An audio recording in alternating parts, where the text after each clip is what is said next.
Yo, party people in the place to be. What's good? It's number one Chief Rock in Knicks Universe. Your main man, Uncle Freezy. What's good, y'all? What's good, party people? It's good to see y'all, man. Good to be with y'all. Man, we're gonna rock for a little bit, man. We're gonna rock for a little bit. Um, got a few things that I want to talk to y'all about. Get your opinions on some stuff and tell y'all how I'm feeling about a couple of things. My first question to myself is Immanuel Quickley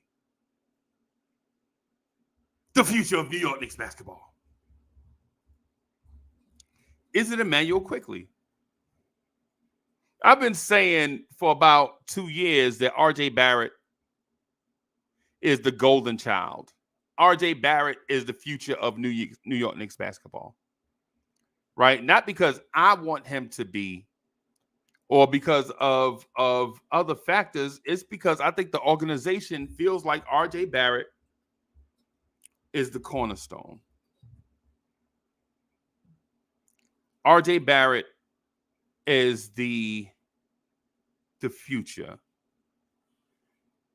I feel like this old school coach and this old school front office is wanting to build this franchise sustainably the old school way. Shout out to the son of the legend. Kerry Cox is in the building.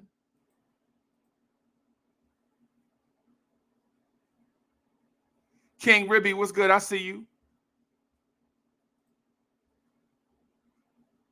Shout out to my brother, Corey Lee. Corey Lee is in the building. What's good, bro? Corey Lee, I got me a cold one, bro. It's seltzer water.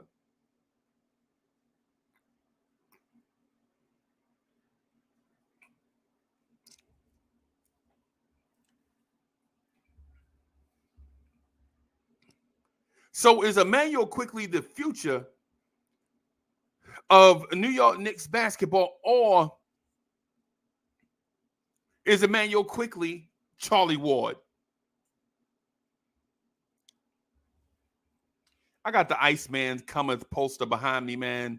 Y'all see that? Y'all see that Iceman? Iceman cometh back there. It's not because I like George Gervin or I like the Spurs. You know what I'm saying? It's because the poster is iconic.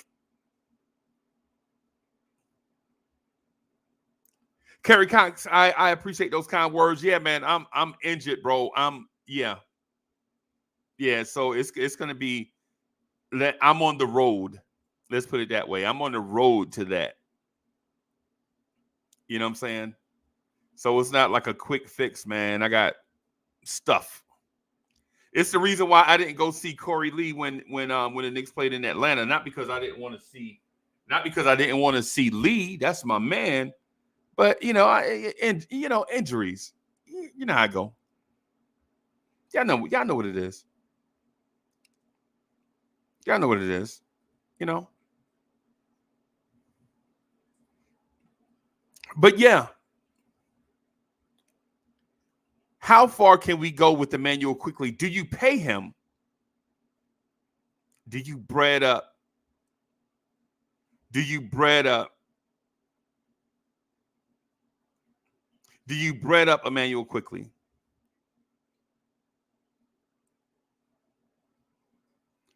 I guess it depends on how far you go.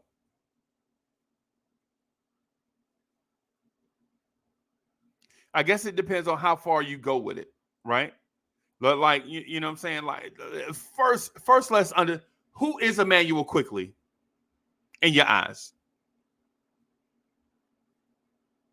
Who is Immanuel Quickley? Is Immanuel Quickley worth a second contract to the Knicks? Just asking. Yo, shout out to Blue Diamond Jim. I see you. June 1, what's good? Sherwin is in the building. What's good, Sherwin?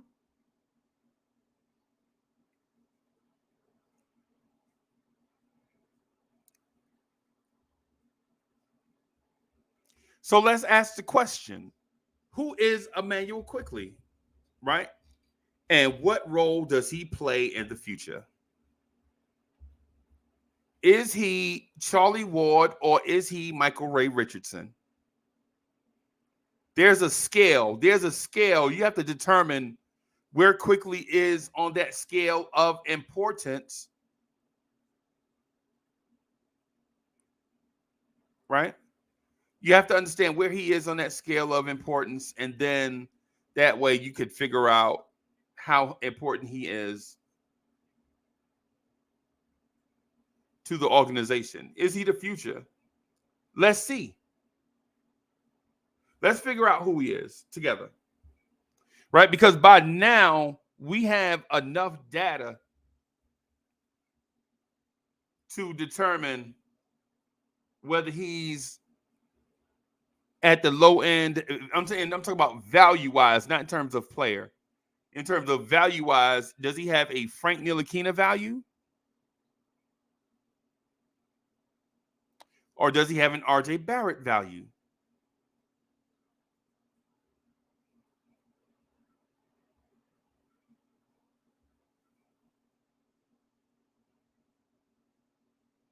Right? And Sherwin says Michael Ray Richardson and Charlie Ward were point guards. IQ is not. Yeah, I get it. I get it. But sure, he plays that point guard role. And in today's NBA, the point guard position looks totally different.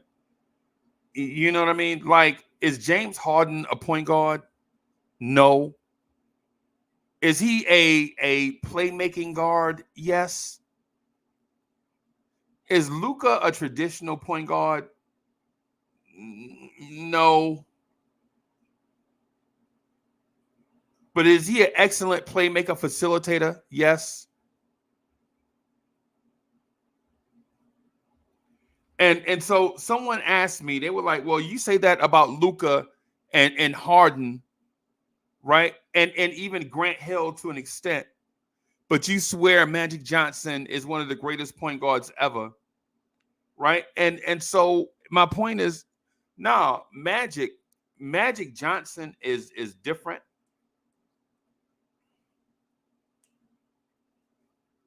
Magic Johnson is different. Magic Johnson was a small forward with point guard skills that they moved to point, and he proved that he could be one of the greatest point guards ever. It's not the first time that a player had a reputation or built a reputation at one position, moved to another position, and became an all-time great at that position. These things occur naturally in the wild. If I go all National Geographics and stuff.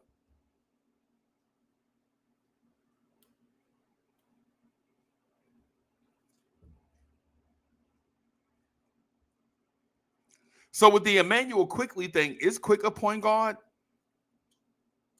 In terms of this conversation, it doesn't really matter. That what matters is he worth keeping around? Is he the future? Is he the future?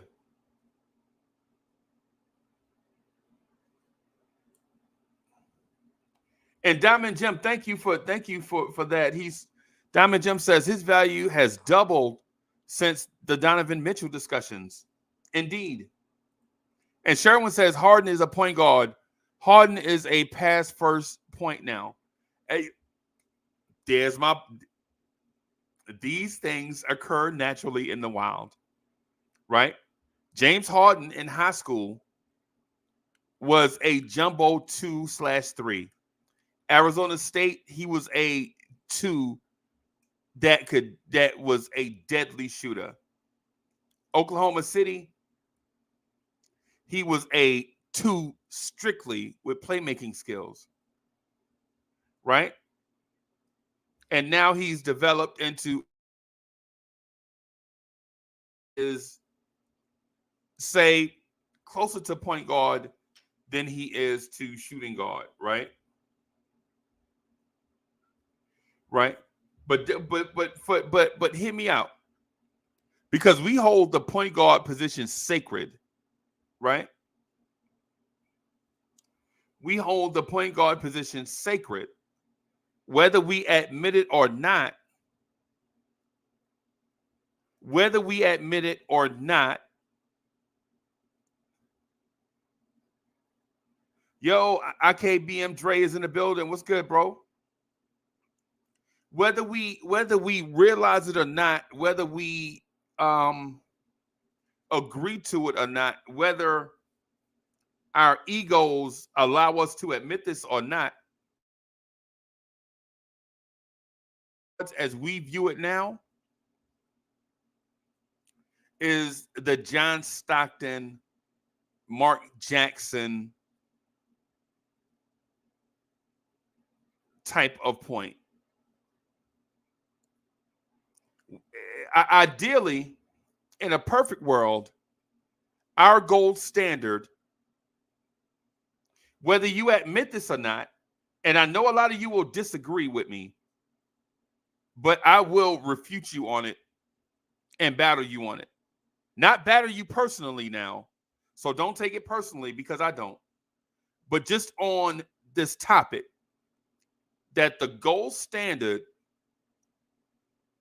for a lot of people's opinion of a point guard is John Stockton.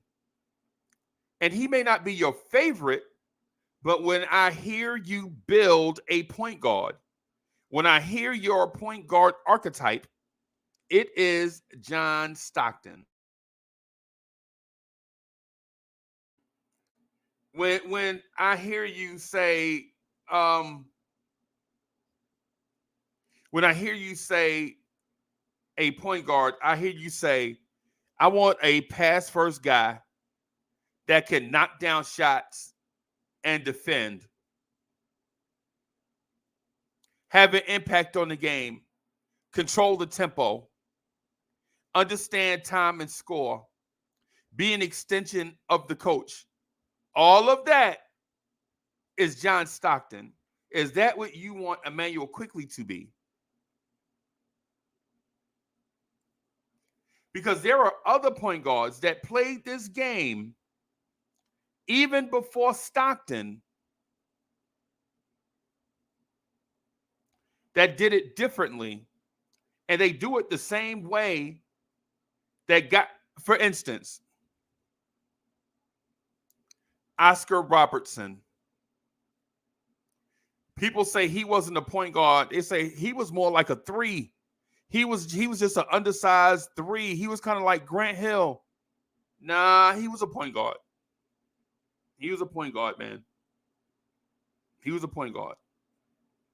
And a guy that used his archetype to thrive in the NBA with the same injury, I mean, not injury, but the same energy, is Russell Westbrook, a do-it-all point guard that looked kind of bad towards the end of their career. Yep, those two. Even though in respect to Oscar Robertson, I'm not disrespecting him because Russell Westbrook is a Hall of Fame point guard as well.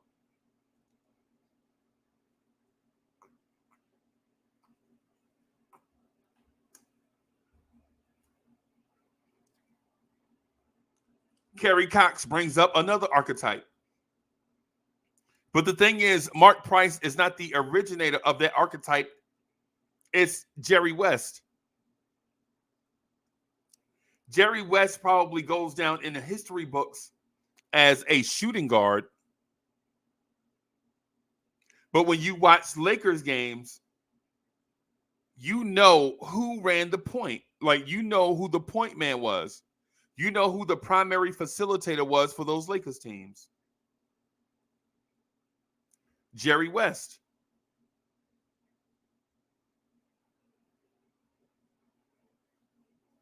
The little dude, the 6'2", 6'3" guy, in shoes, by the 6'2" in shoes.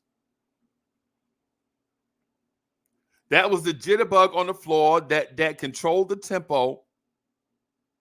And sure, Jerry West may not be high on in assists and all that stuff, but just bear with me. The Jerry West, the Mark Price, the Steph Currys, the Steve Nashes, the point guards that stretch the floor. I'll even say Damian Lillard. I'll even throw Damian Lillard in there. The point guards that stretch the floor, that gave the big man space to operate.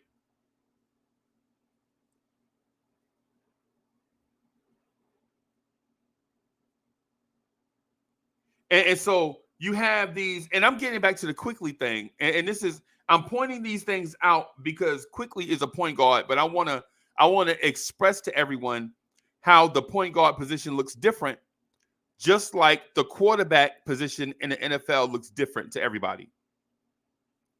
Man, Lamar Jackson ain't a quarterback. He's just a running back. Right. Right. Tom Brady ain't a quarterback. He's just a passer. Tom Brady ain't really a quarterback, man. He's just a passer. He don't affect the run game. He don't do everything's got to be perfect for Tom Brady, for Peyton Manning. They're just passers. These certain type quarterbacks, these Dan Fouts, these Dan Marinos, these Tom Bradys, they're not athletic. They don't threaten the defense with anything except their arm and their intellect.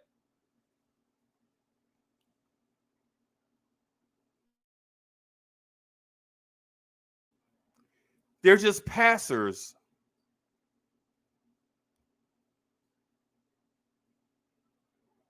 And then you have the Fran Tarkington, Steve Young, Dante Culpepper, Donovan McNabb, Jeff Garcia, Joe Burrow type quarterbacks that can pass for a lot of yards, but threaten off the fringes with some athletic.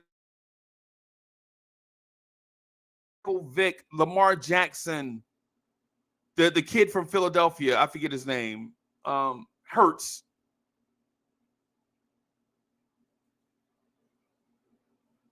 So when you talk about the point guard position, you have to look at it like a lot of people do it a lot of different ways. A lot of people do it in a lot of different ways. When you look at point, is Immanuel Quickley a point guard? Yes. Does he do it like Derrick Rose? No.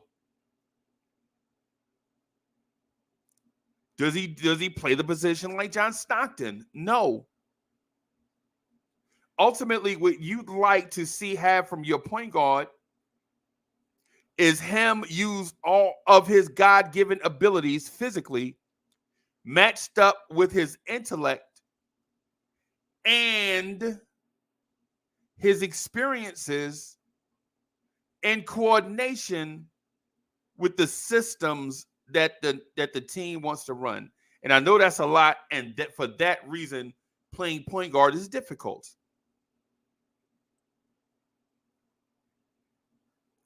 So if is Immanuel Quickley a point guard?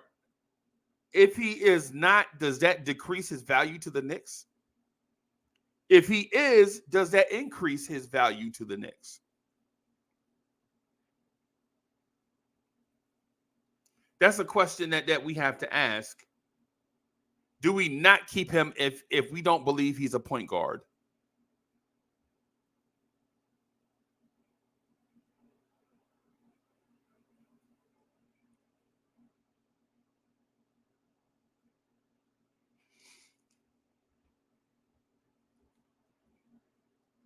When I look back at Charlie Ward, was Charlie Ward really a point guard? Did Charlie Ward make others on this team around him better?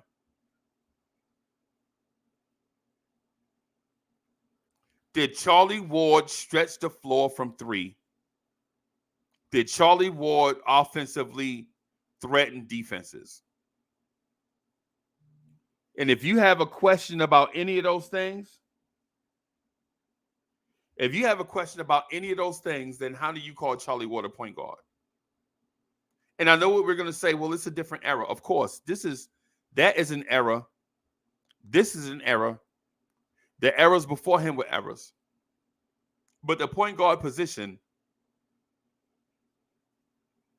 for the most part, has a job description.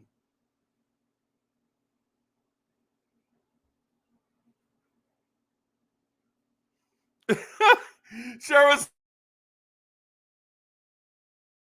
Charlie Ward played Sherwood.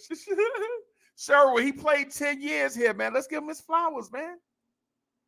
He played 10 seasons here. Unlike Greg Anthony. Greg Anthony played 4 seasons here.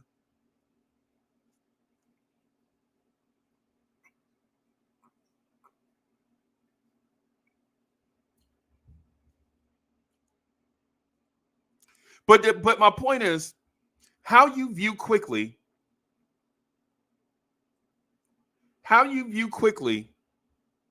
determines his value. And there's no harm in that. Nev the Disruptor. What's good, man? Salute to all the members of the channel, man, that help support and keep the lights on in here and help pay for all this stuff, man, we be paying for, man. I appreciate y'all for that.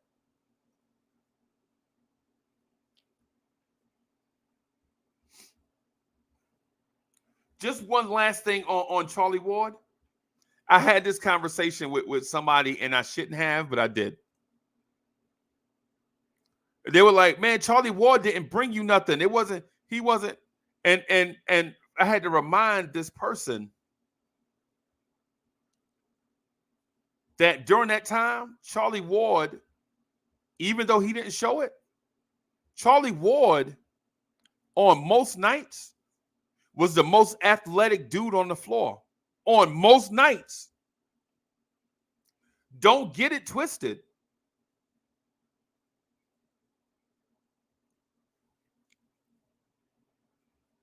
Don't get it twisted. Hard Will is in the building. What's good, Hard Will? Hard Will, in about 3 weeks, I'm going to start doing box jumps, Hard Will. I'm just letting you know.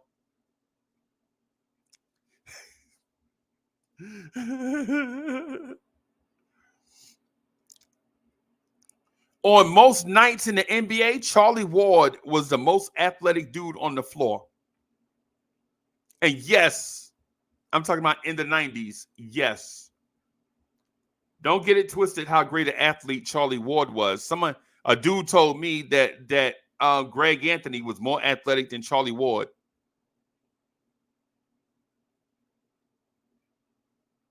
Never. In a million years. Never. In a million years. All right, so the Quickley thing, is Immanuel Quickley the future?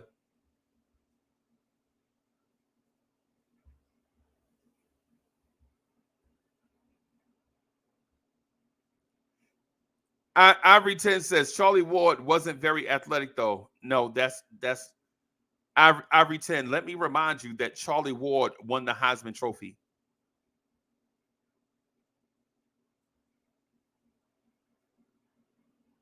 In another sport. Let me remind you that Charlie Ward Charlie Ward won the Heisman Trophy in another sport, playing another position. Let me remind you that Charlie Ward played center field for a team that almost won the national championship. Nah, bro. Nah, athleticism is... Let me remind you, Charlie Ward was a was a 3-sport athlete that started in all 3 sports. Charlie Ward was a superior athlete. Now, what the Knicks wanted him to do, what the Knicks required him to do, may have had him subdue that athleticism in order to get what they needed from Charlie Ward. It's kind of the same thing. Sincere is in the building. What's good, man? It's kind of the same thing like what we want from Obi. Obi, you got all that athleticism, bro. All we asking you to do is go get on the boards sometimes. We asking Obi to stop using his athleticism as much for certain stuff and use physicality and strength for other stuff.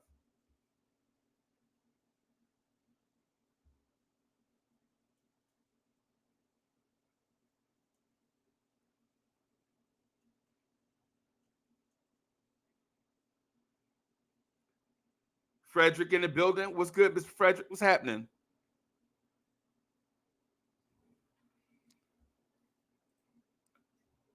Keith Turner is in the building. He says, I'm not trading IQ for nobody. I understand we have to move some pieces, but IQ is just one I'm not willing to depart with. All right, so we have a disagreement in the chat between Sherwin and Keith Turner. But what else is new? What else is new, right? Hey, shout out to those gentlemen. So here's my thing.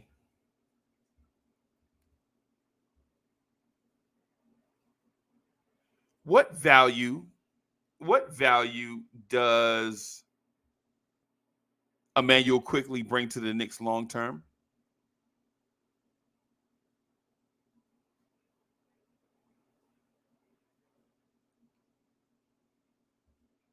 What value does Immanuel Quickley bring to the Knicks long term?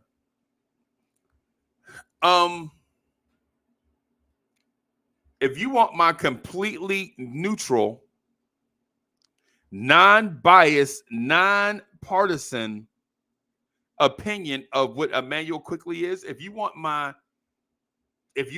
basketball brain and my NBA historian view of what Immanuel Quickley is,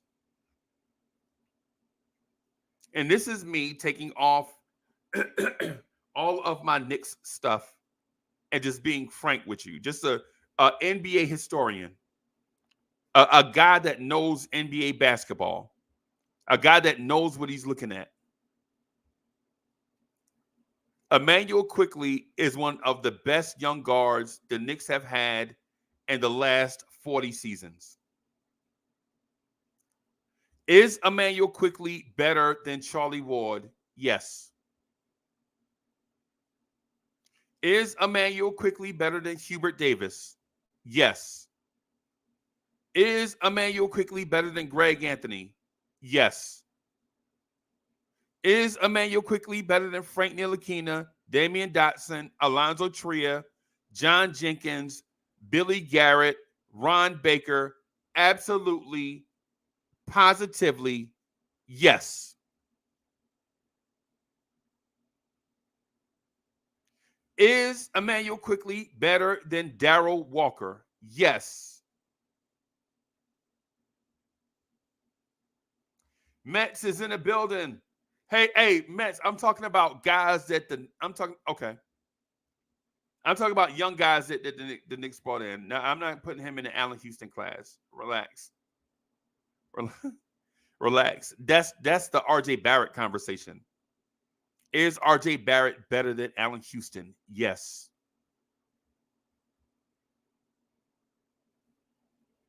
If you compare them year to year,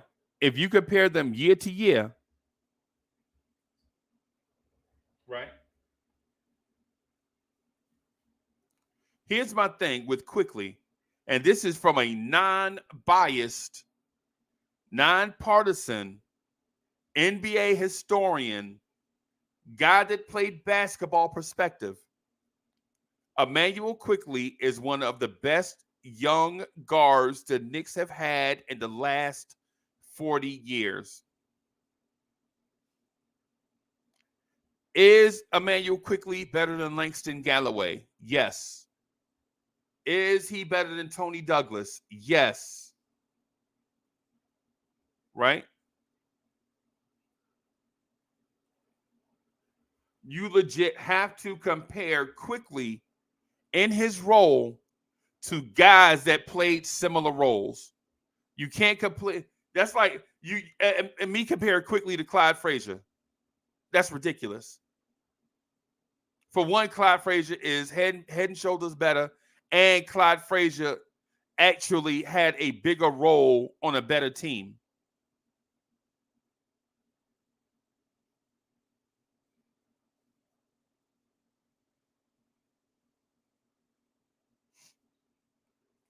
How good is Immanuel Quickley in terms of the last?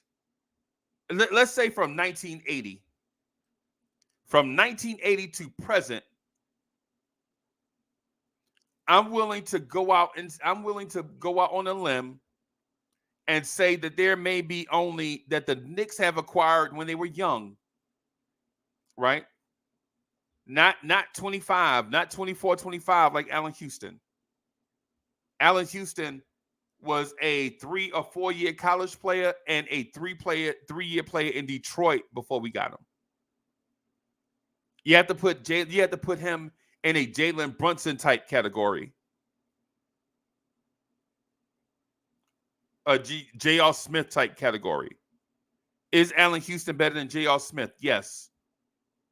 A guy that played in a bunch of years somewhere else before he finally got here at age 24, 25. That's the category that Latrell Sprewell and Allen Houston go in. You don't want to compare. It's not fair to compare Quickley to those guys.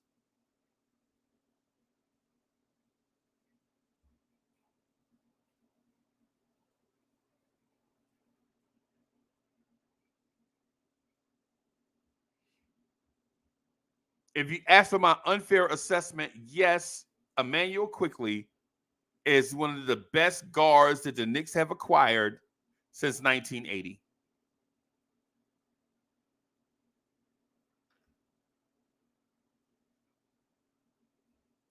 Is Immanuel Quickley as a Knick better than Rod Strickland as a Knick? Yes.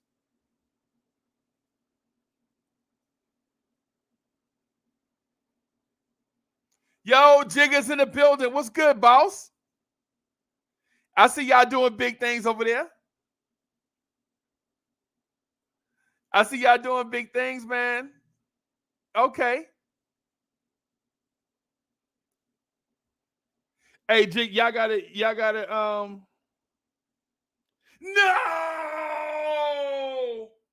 Are you serious? Oh, man. Miss Mocha just told me that Bobby Caldwell passed away today at age 71. Y'all know Bobby Caldwell. What you won't do for love. You had everything, but you can't let go. Y'all know Bobby Caldwell. Don't act like y'all don't know Bobby Caldwell, man. Oh, golly, man. It just means we getting old, man. Y'all know Bobby Caldwell. There are times when you need someone.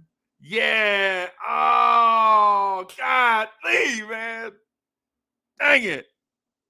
Blue-eyed soul, man. I love, man. Listen, I ain't gonna lie, and I'm gonna get back to Quickly and all that stuff. But just since that hit me, let me get this thing out.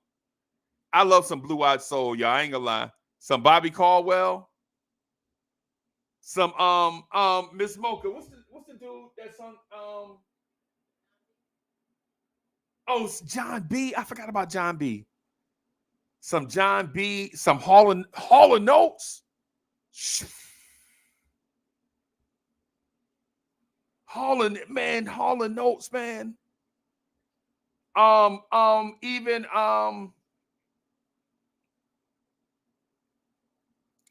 Even a little Michael McDonald,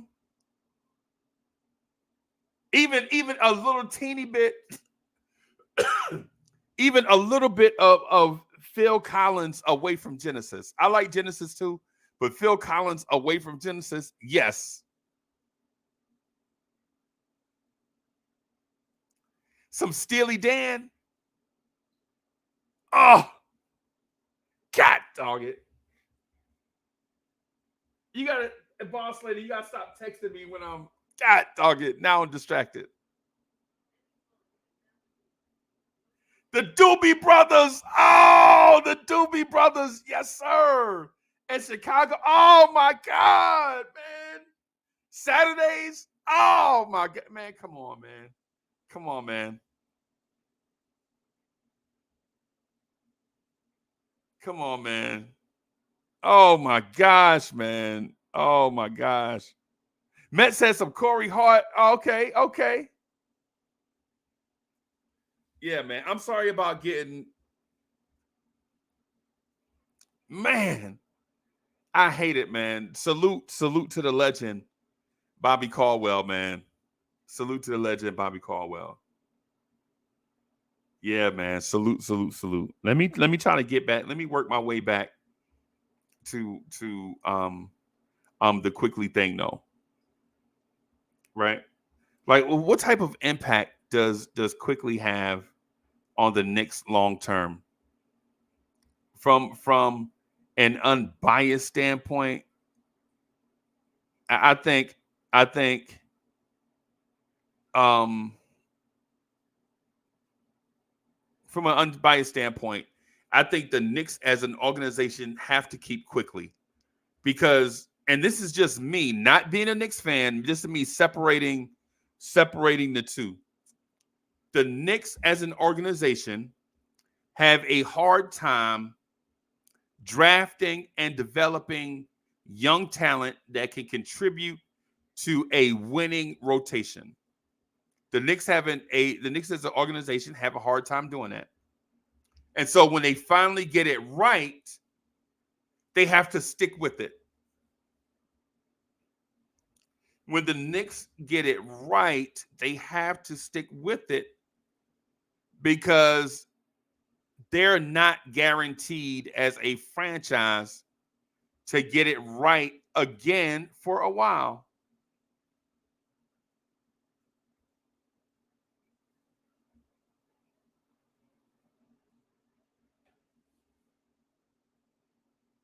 And as a in this mode, as a shotgunner is in the building. Hey, shotgunner, what's good, man?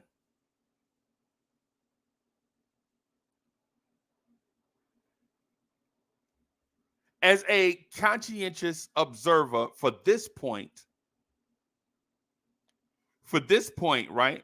Only because we're speaking about this point, and I want to speak the absolute truth as I see it. I want to give it an unbiased opinion, right? The the acquisition of Immanuel Quickley, the draft they trade for Quickley, was one of the smartest moves made by this organization. Was the Jalen Brunson acquisition smart? Yes, no doubt. Was the Obi Toppin draft pick smart?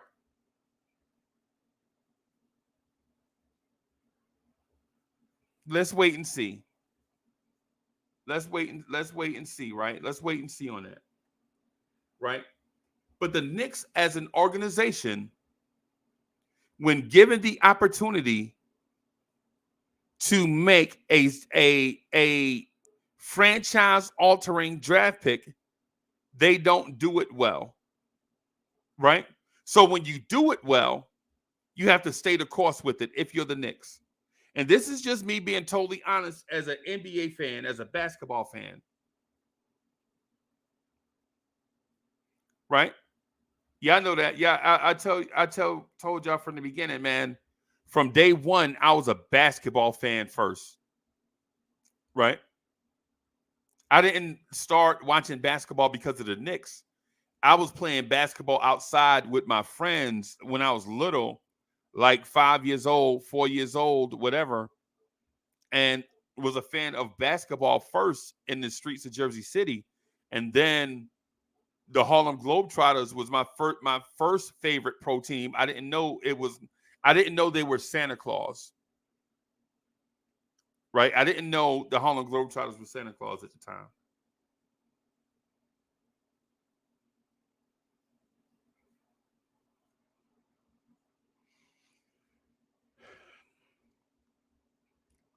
So my opinion on Quickly is yes, you have to keep him if you're the Knicks.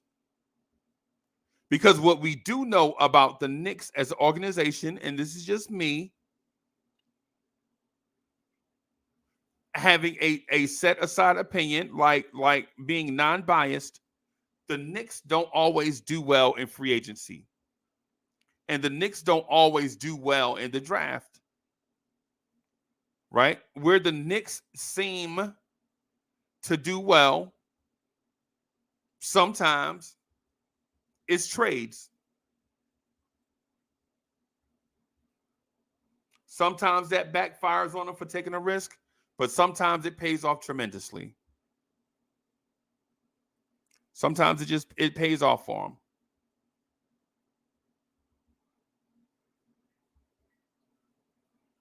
So is Immanuel Quickley worth keeping if you're the Knicks? Yes. Should you pay him? Yes. Should you give Immanuel Quickley 5 years? Yes.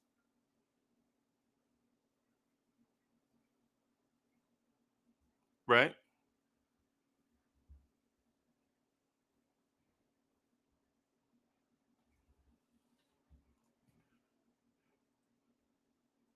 T. Williams says we do well in the second round of the draft. That seems to be a recent thing, but nobody remembers or Miri Jajinowicz, whatever his name is, when we drafted a 25-year-old point guard, 24-year-old point guard in the second round. Nobody remembers him. Nobody remembers Andy Routins, right?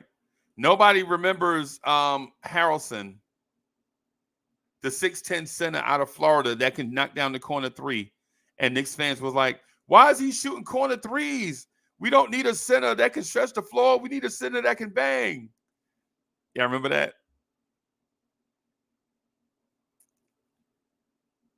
What's the Harrelson? I'm gonna see if I can. He used to wear 55 for us. Knicks, Florida.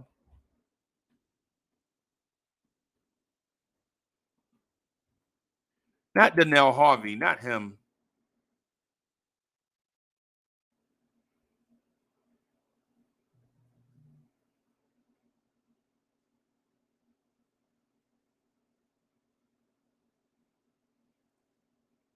Let me see. I'm looking at Real GM. David Lee, Orion Green.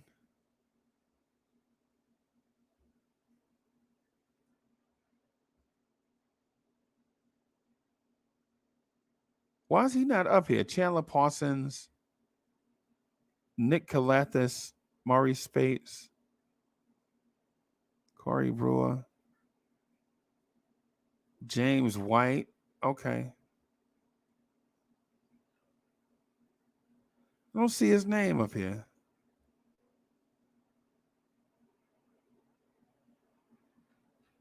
Let me go back to Knicks history. I'm gonna go back to Knicks history.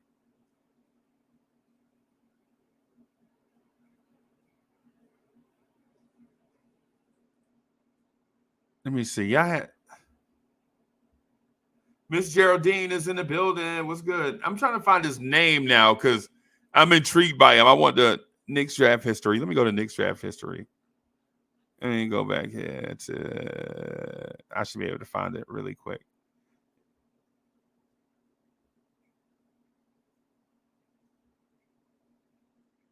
They don't have him up here.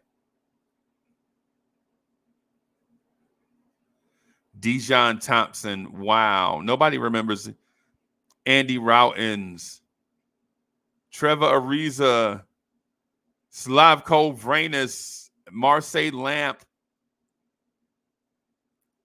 Milos Vajanic. Eric Chenoweth. Michael Wright. LaVar Postel. Nobody remember them second round picks.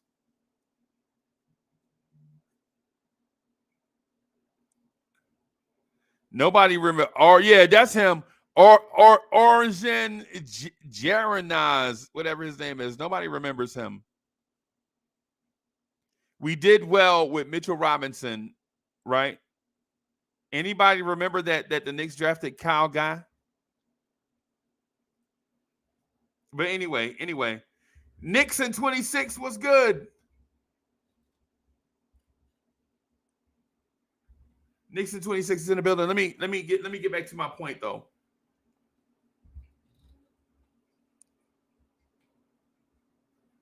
Let me get back to my point. The point that I'm making is when you get a guy of Quickley's caliber, you have to keep him.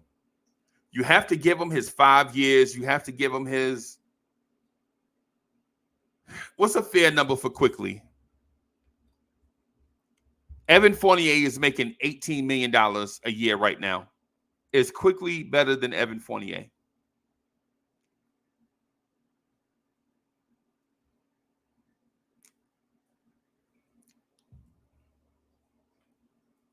Derrick Rose is making $14 million right now. Is Immanuel Quickley better than Derrick Rose right now?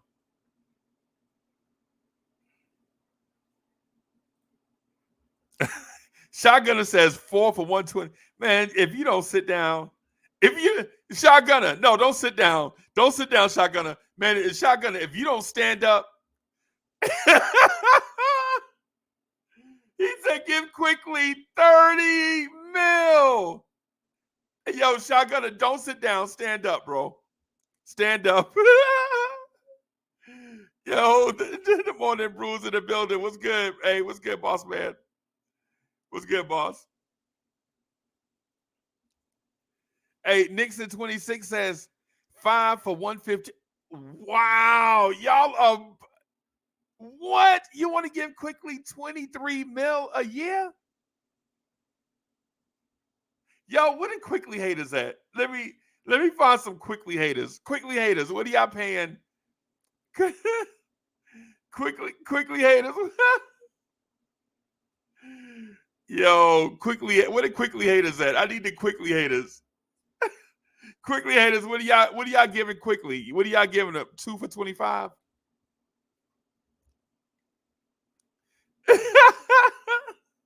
Jabroni, what's good, man? What's good, boss? The morning brew sports is in the building. Okay.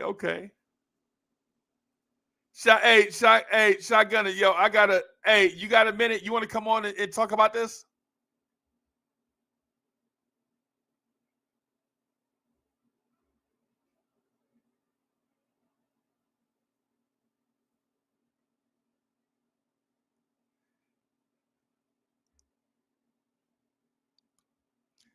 Diamond Jim says somebody's gonna cash Quick out and give him the keys to the whip 4 for 75.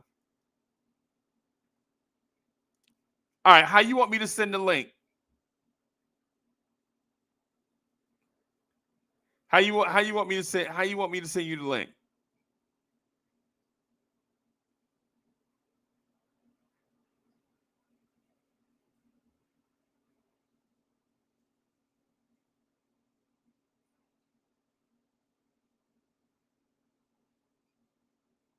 All right.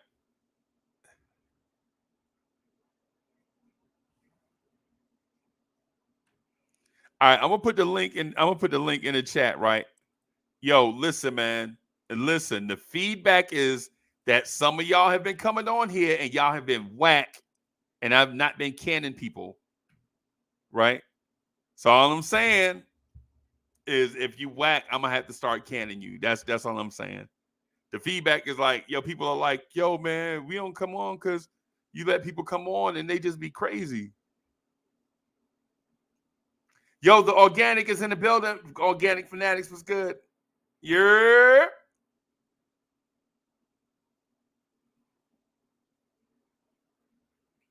Yo, and as a reminder, man, just please, man, subscribe to the channel, man, hit the like button. We got some stuff coming on. I'm gonna try to be more consistent with this thing. Y'all understand under the circumstances. Yeah, y'all get what's going on, man.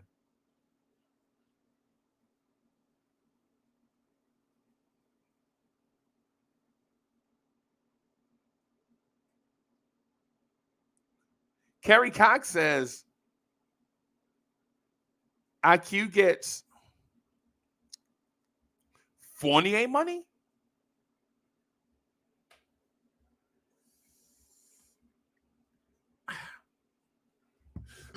I don't know. And this chair is weird, man. Hold on, y'all. I gotta hold on, y'all. Hold on.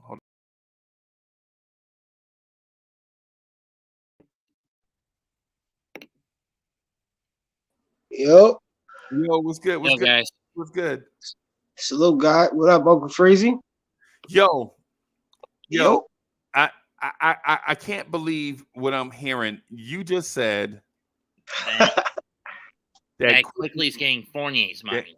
That Quickley should get $30 million a year. Absolutely. Yes, man. First of all, man, if he was playing consistently on a regular basis. Mets, hold on. Let Sean go, man. Come on.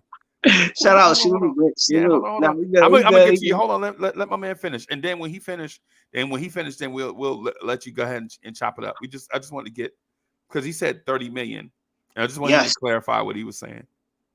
Yeah, I ain't gonna lie. You know what I'm saying? Like at the end of the day, I like, you know what I mean? Like, he fits Tibbs' system, but his playmaking ability to me is he playing both ends of the floor. That's why I would definitely give him 30 million, because he needs to be credit not only for his offensive making. Sometimes, of course, that's IQ. We know we can all pinpoint his mistakes where everybody do, his irrational shot making, sometimes pulling up for half of the court. That been an IQ game since.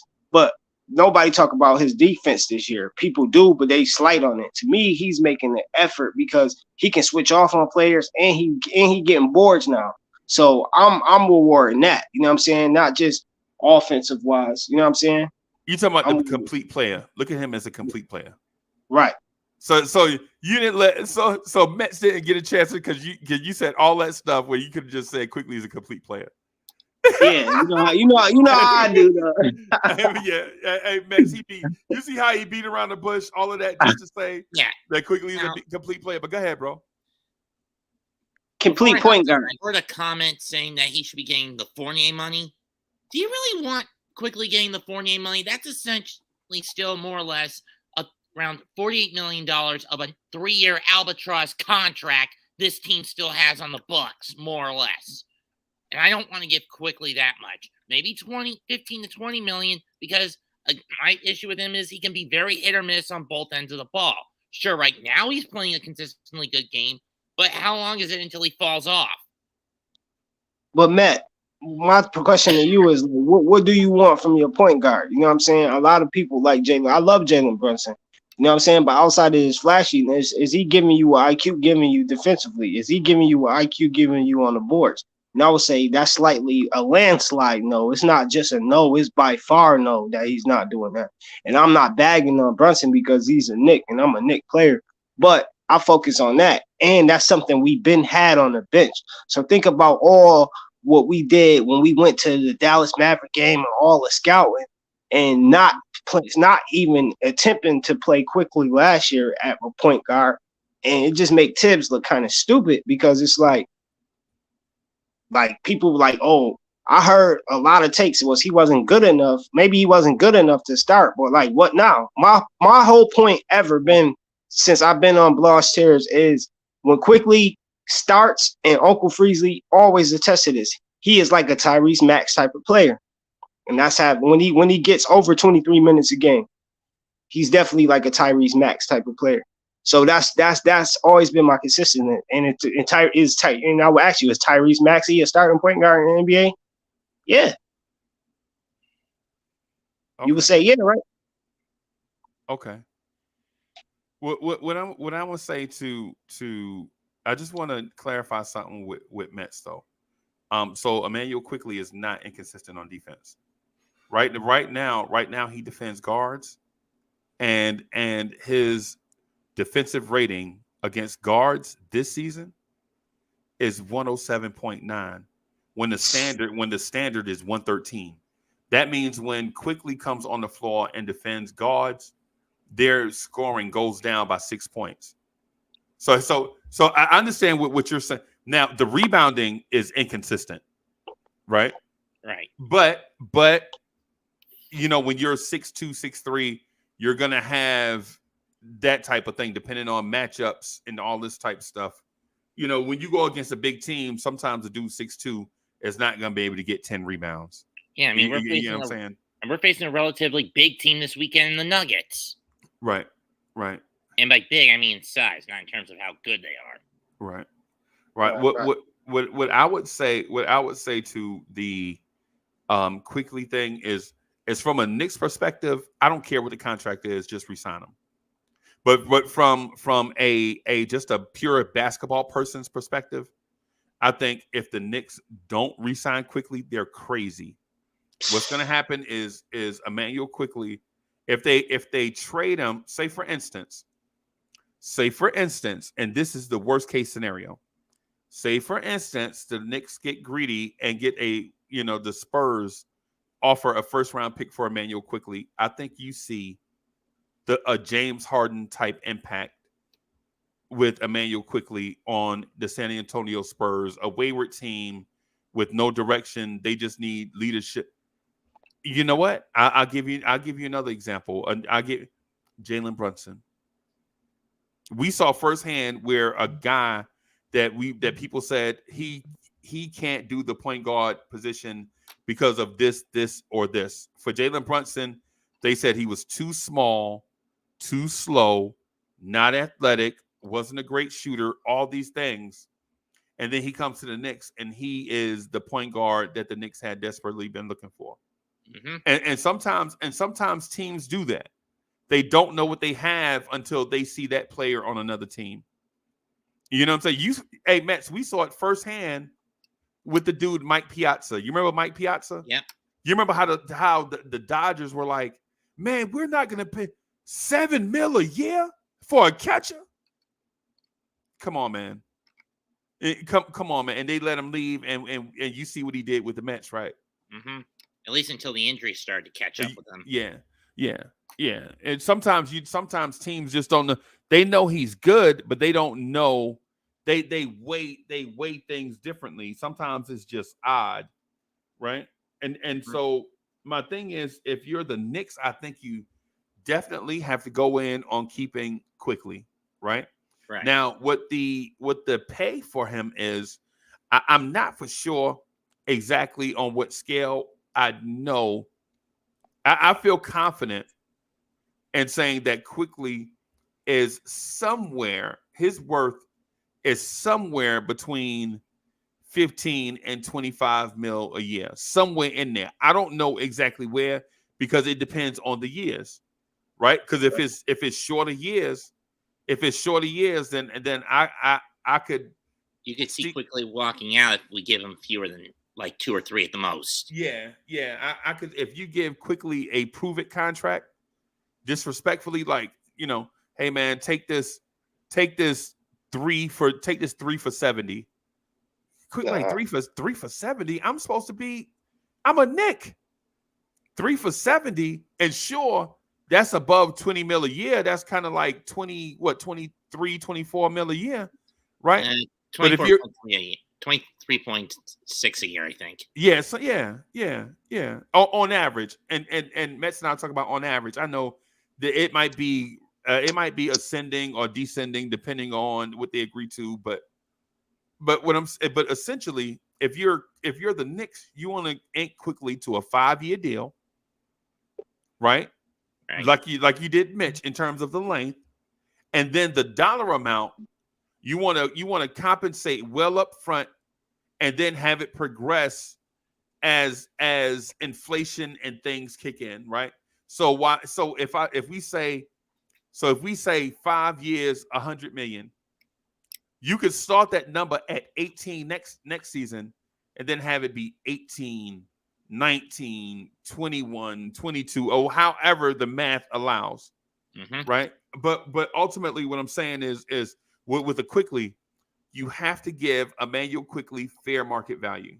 True, but there's still the whole caveat tempus. Let the buyer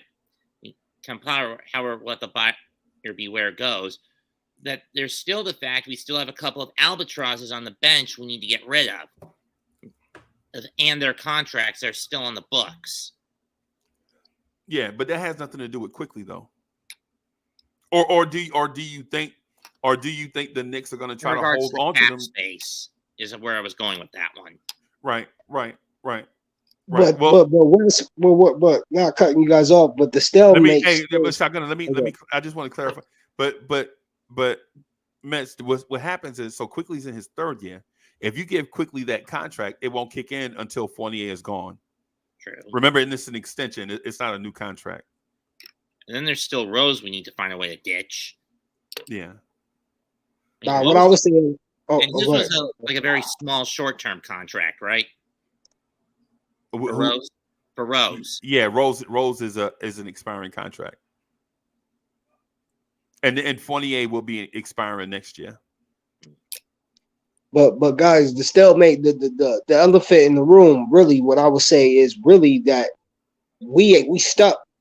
I think the CC whatever Leon Rose, what is it? The CAA, what is it called? Uncle Freezy? The CAA. What's the thing that's Leon Rose got a part of that's sponsored Donovan Mitchell CAA agency? Yeah. I think that was my problem with the signing. I said before, like, not to even to go back on old stuff. I just felt like it was too much inside. So now that was an inside move. We paid Jalen Brunson $100 million.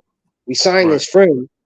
It's like, I think they're gonna be at down point is, do we sign Josh Hart or do we sign IQ? And if they looking like they're more interested in Jalen Brunson, they're gonna let IQ walk because we can't pay them both. And I'm not gonna lie, the way Josh Hart ball, he deserves some money too. You know what I'm saying? But you can't pay them both. That's the problem. That's what I'm saying. You can so go over, I think you can go over the cap to retain your own players. I think they're right because of them believing in Quickley too late.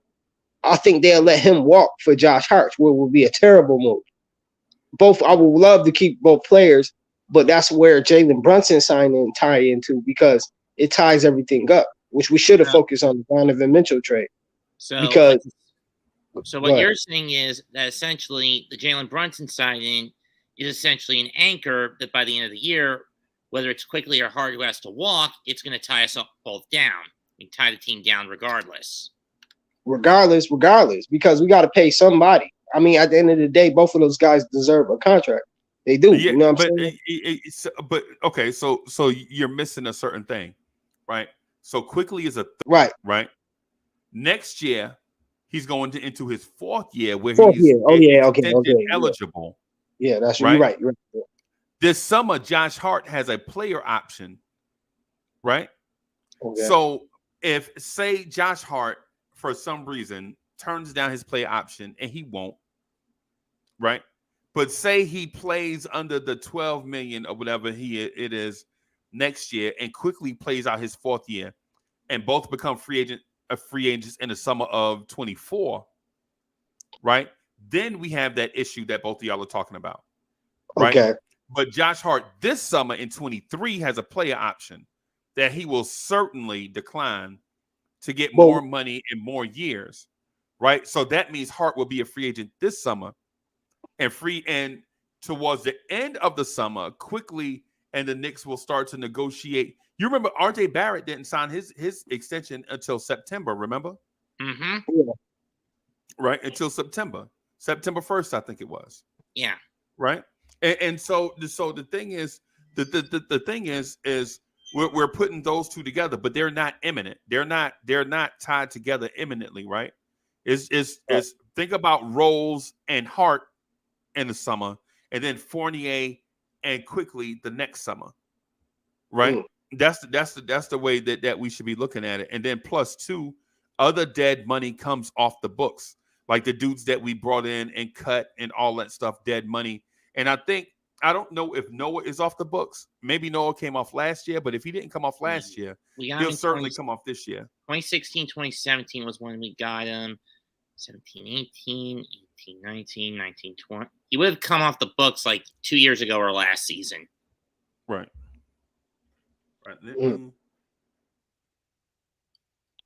So is Quickley worth the money? Yes. Yes. Absolutely. Oh, I gotta go. Dinner time.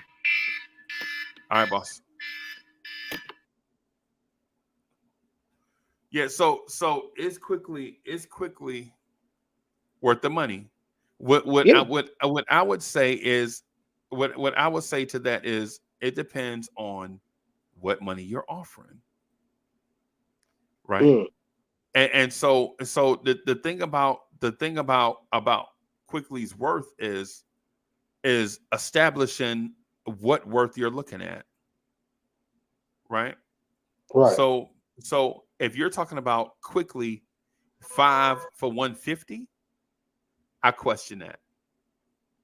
Yeah, that I wouldn't say that's. I will only say that's a little. That is definitely way too much. I wouldn't do that. But the only reason I said 4 years 120 because I'm sorry, 4 for 120. Yeah, 4 for 120. Yeah. You think that's crazy? Because Uncle Freezy is fair to say IQ is having a better season than Darius Garland. No, he's not having a better season than Darius Garland. You don't think so? No, he's not. I don't know, man. He a starter, so it's hard. It's easy to say that, but comparing them players, I'm ready to say IQ is better than Darius Garland. I'm really ready to go on that limb. That's the limb I'm going on. I'm really ready to. I've been analyzing it, and I've been watching them. Kind of similar players, but Darius Garland don't play enough deep. He's not a bad player at all, but he don't play nearly closely as much defense as IQ play. He is a better playmaker. I give him that. He's a better playmaker than IQ. Yeah. But IQ never been at the position as long as him. But he is a better playmaker than IQ. I give him that. Right.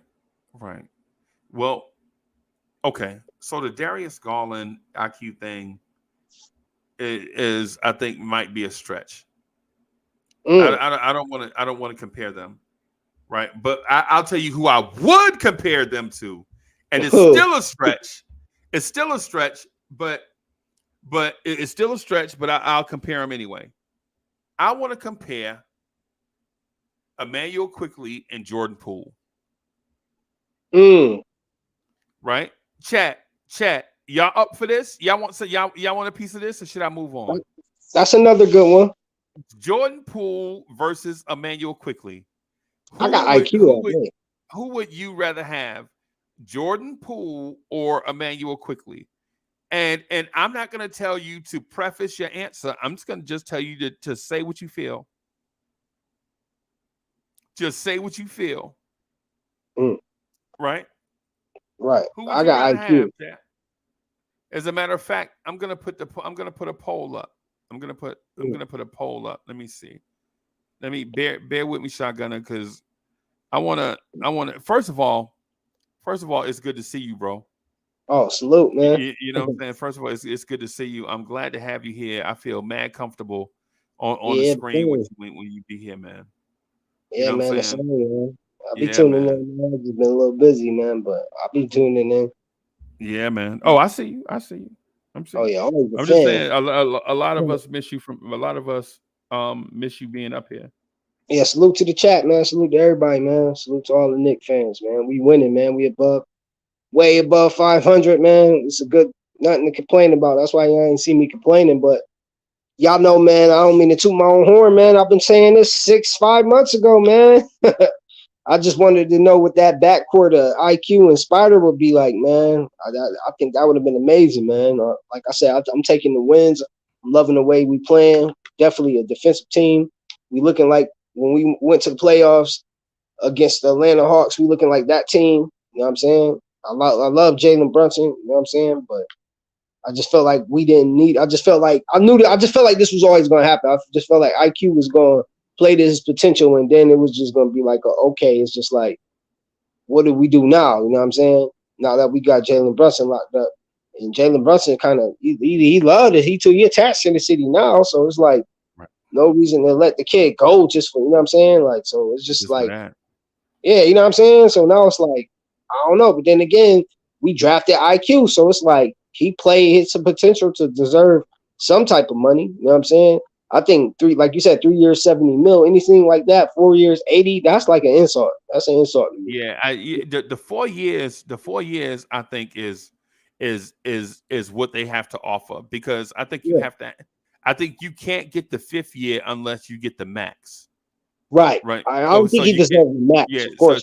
Oh no, he's not getting the max, right? Right. So 4 years is the most that you can offer, right? But I think the Knicks would be disrespectful, totally disrespectful, to offer him 1 year. 1 year, there's no conversation.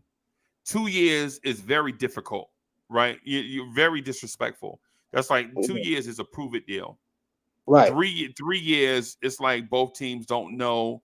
You know what I'm saying? You got to give Quickley 4 years, and then you got to give him. I don't know if his salary gets into triple digits. Right. Right. And the reason why I say that,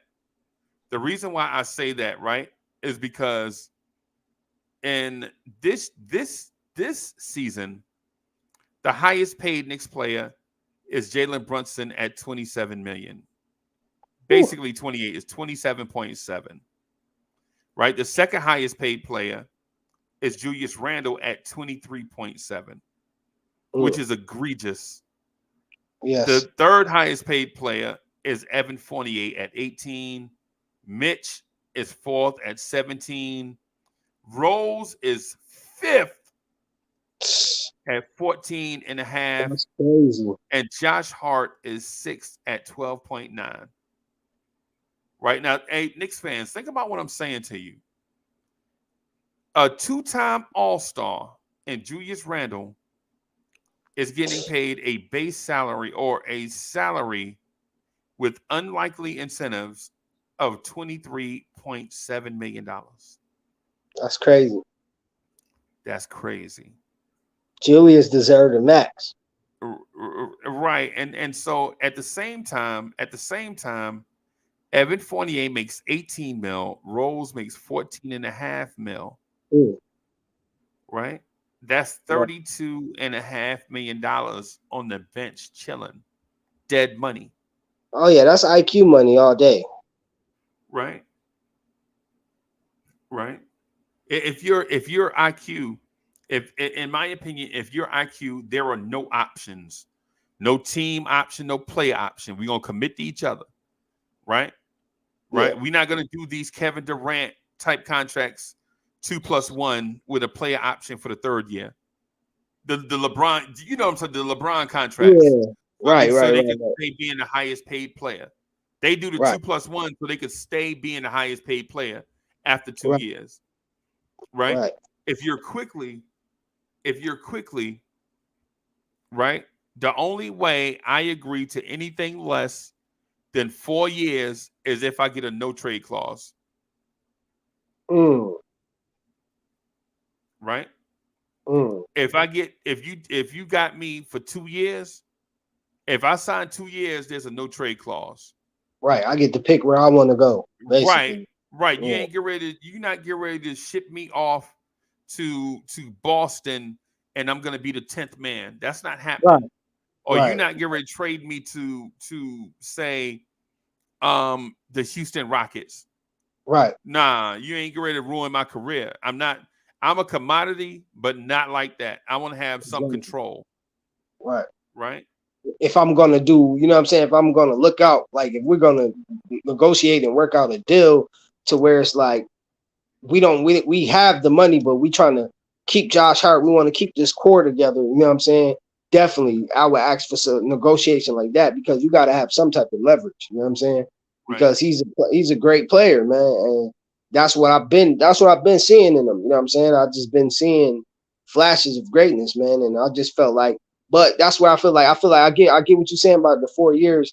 But like, what if he think he's a starting point guard? Because a lot of people place him as the sixth man, and I feel like that's just because he on the bench. I always take what you said. You always say if you feel like Quickley start, we'll see a Tyrese Max type of player. But does he have to start at point guard? You said, does he have to? Yeah. I mean, at the end of the day, I mean, that's where I will prefer him. Is I'm not. Quentin Grimes better than Immanuel Quickley? No. Right. Absolutely not. Right. So if you know this, like because the thing is for cats like Quickley, what's the difference between being a starter and playing starters minutes? That's kind of true. That is kind of true because on the bench he is averaging like 26 minutes now. But at the same time, it's like I don't know if it's an ego thing. I don't understand it. It's just like I think he'd just always pinpoint to when he started, or you know what I'm saying, because he had bad games when he started. You know what I'm saying? I'm not gonna lie, but at the end of the day, he had one bad game against Charlotte, and it was because one back. They was bagging after him a double overtime. Yeah, they say I don't pop out when he had bad games. So my thing is if you're talking about Immanuel Quickley and what his worth is, right? Yeah. As a Knicks fan, I'm saying pay him 4 years, whatever, long as he get him here and long as he happy. From an NBA perspective, what I'm gonna say is look at the pay of guys like Jordan Poole, right? Is Jordan Poole better than Immanuel Quickley? Chat, let's have the debate. Let's talk about it, chat. DSJ Absolutely. in the building. What's good, DSJ? DSJ, is Quickley better than Jordan Poole? Right? Absolutely not. I'm gonna say, and let me go by the poll because I put the poll out there. Yeah, what they say, what the chat saying. All right. So with 22 votes cast, who would you prefer to have, Immanuel Quickley or Jordan Poole? And after 22 votes, the chat says they prefer Immanuel Quickley. Of course. Of course. Right. Jordan Poole ain't getting up on them boards. You know, he don't play no defense like that. You don't get up, you know what I'm saying? He's just an offensive player, straight offense. Right. Because defense. That's what he's asked to do, right? Exactly. Yep. All right. So Jordan Poole this season makes $3.9 million. This season. Right? But next season is where things get dicey. So next season, Jordan Poole makes $28.7 million per season. And that's a problem. That's all right. I see where you're going. That's a problem. Right. And here's the thing. Here's the other thing too. I want to get to. I have so many things open right now. So basic off that knowledge, IQ definitely deserved 30 million. Definitely. Right. and so Justin DW, thank you for the generous contribution. Justin DW says JP is a cone on defense. IQ can be a two-way. And so for comments like that, I kind of disagree, right?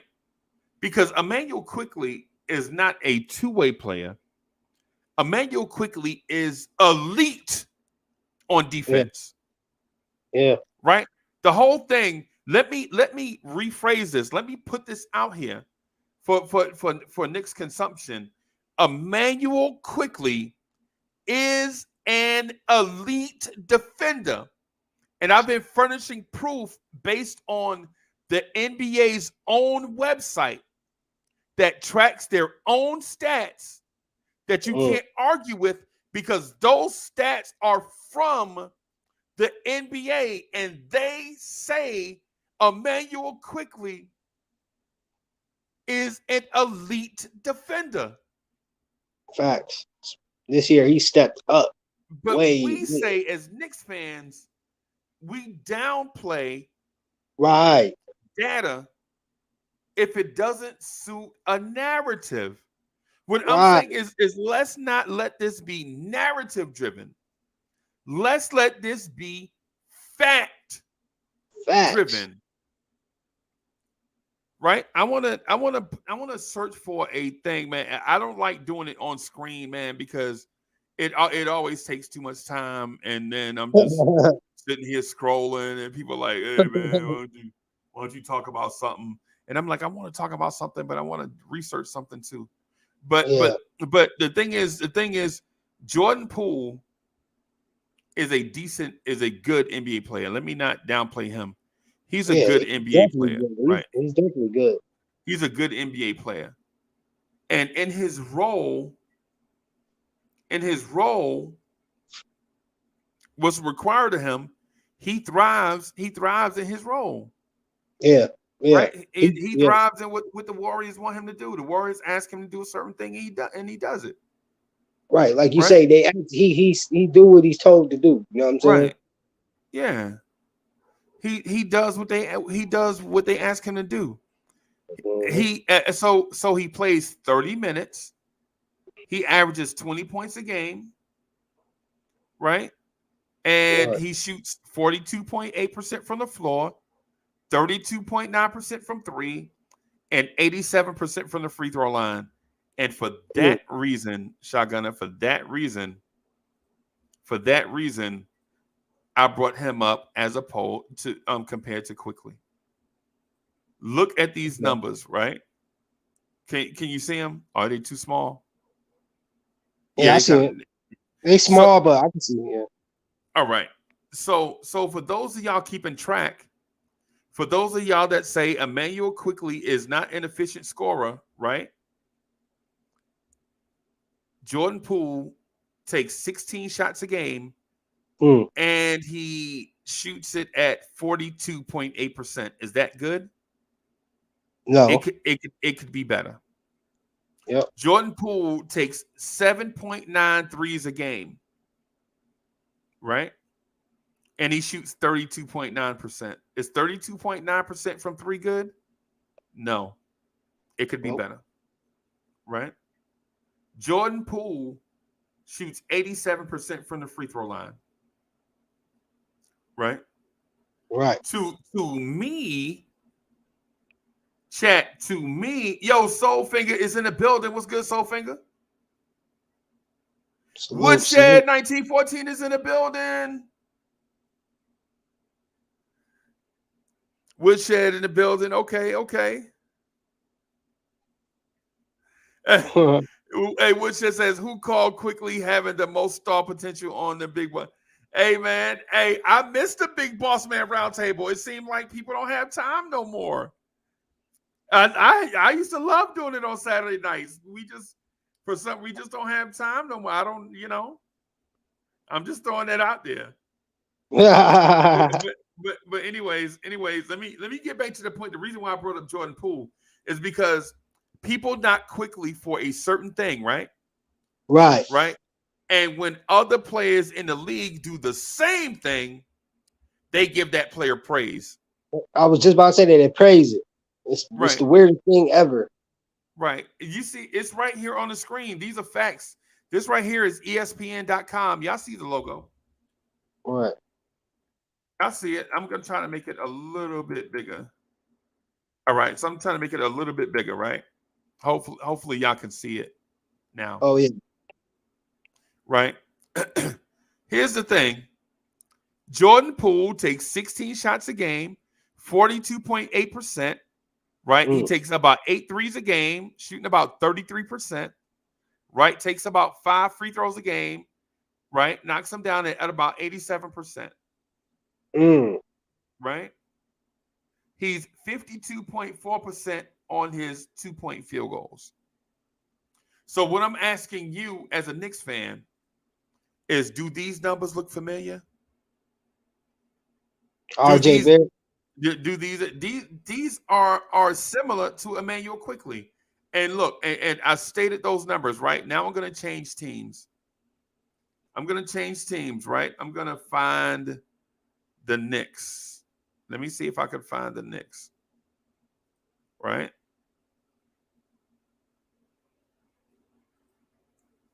I'm going to find the Knicks, and I may have to shrink this down some. Let me minimize it.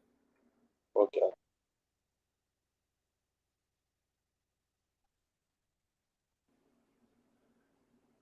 Okay, I got a little bit of stuff going on. Let me do this. I'm going to take this down and find it. I'm going to take this down, and then I'm going to find it, and then try to put it back up. Yeah. So basically, you saying they numbers are similar, like shooting wise, Right. but not defensive wise. Not defensive wise. Right. So that's my problem. That's my thing. And if he's getting paid 28, what 20? Would you said 28? How much? 28 million kick in next year? Yep. For Poole? Yeah. Ooh.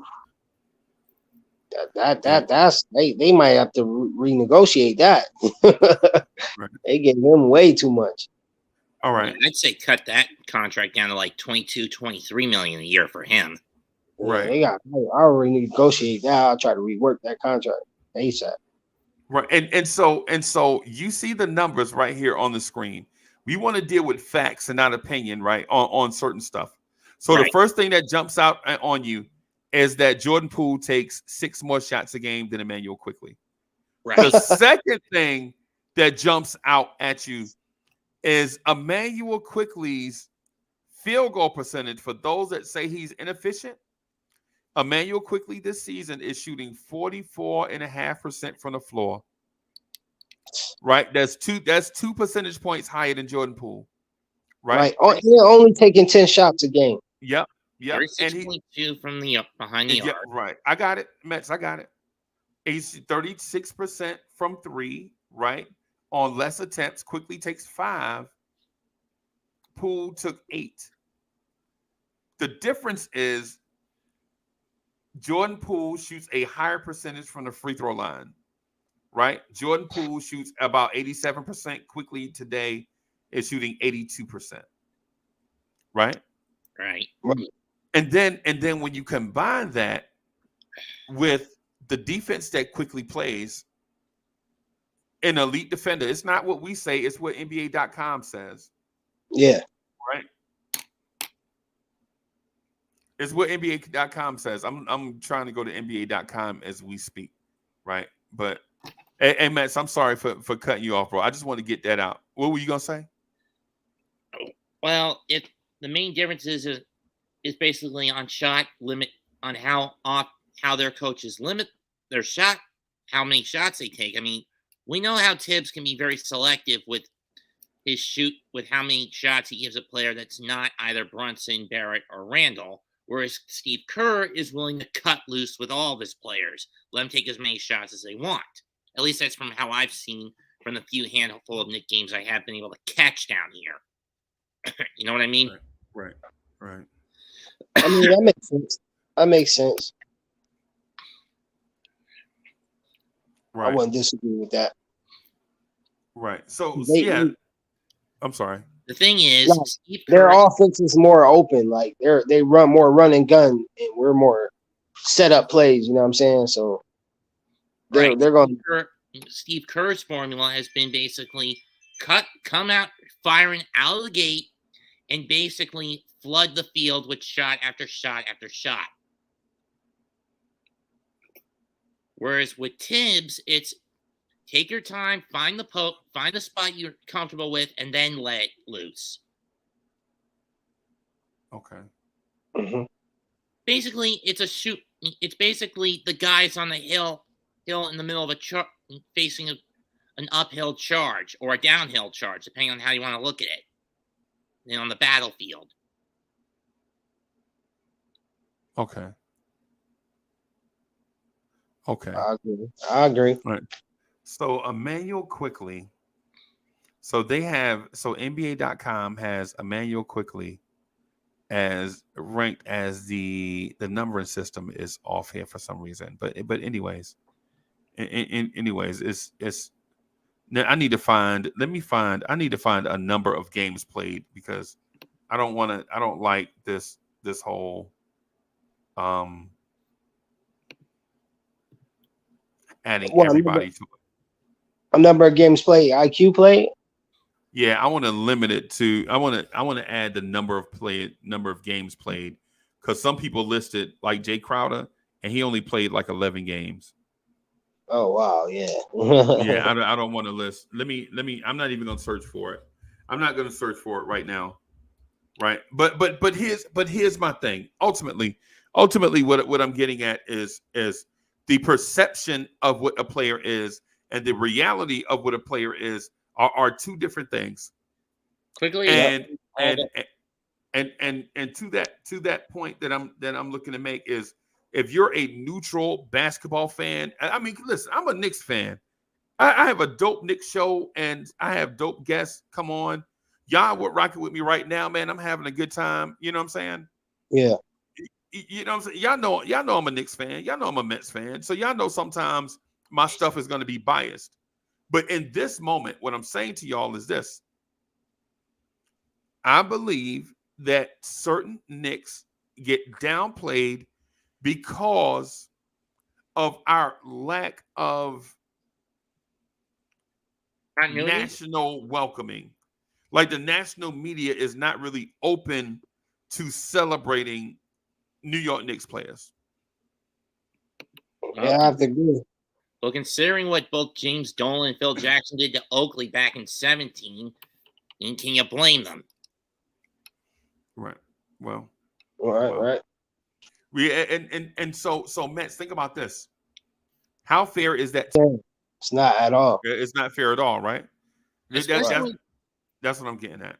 Especially when you consider that he's played one more game than Poole has. Right.